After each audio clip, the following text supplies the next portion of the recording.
if you're driving your car and for some other strange reason, the car stalls and you're stuck, right? You have one of two things you can do, right? And let's imagine you're in a, cell phone black zone, you can't phone anybody. You have one of two things you can do. Sit in the car, switch on your hazards, and pray somebody's going to come past you. And that's what we call the charity approach. Hi, I'm here. I grew up poor. I didn't get a good education. Help. It completely gives the power to the person on the other side of the equation, which is I feel like I want to help, and here's how much I'm willing to help with, right? Flash the hazards. The alternative is you open the driver's door, you drop the handbrake, you put your shoulder behind the chassis, and you push. Now, when you start pushing, the hardest part is going to be that initial meter, because the car is completely still. It's got no momentum. So you start pushing.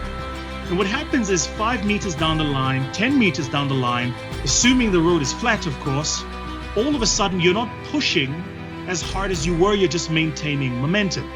So the reason I always say to people, start, is because the hardest part is the beginning. My dad used to say to me, you will always be the worst at something the first time you do it. So the results you get the first time you do it are not the true results. That was the worst version of you doing that thing.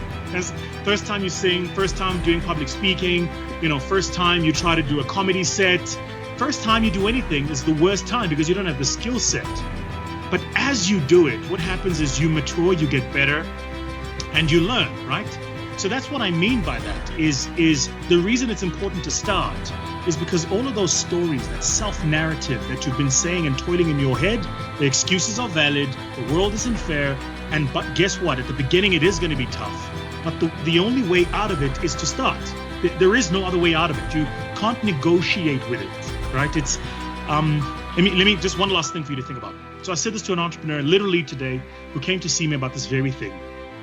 And she was saying to me, look, business, it's COVID, it's been a tough time, yada, yada. And I said to her, if you went to, imagine, the Empire State Buildings. I said to her, if you went to the top of the building and stood at the ledge, prayed to whichever God you praise, God, Buddha, Allah, and told them that you don't believe in gravity and jumped, you'd find that gravity believes in you, right? So I was saying to her, the environment in the moment we're in is gravity. You can't negotiate your way out of it, right? What you can do is you can get started with who you need to be to survive this moment. And what she was doing, which is what I think a lot of people do, is they hang on to who they used to be, right? So I used to be well, that's not working anymore. So who do you need to be? And get started on that journey. I really, honestly, firmly believe in the school of starting. Starting, I think, is often more important in the entire momentum construct than everything that comes after that.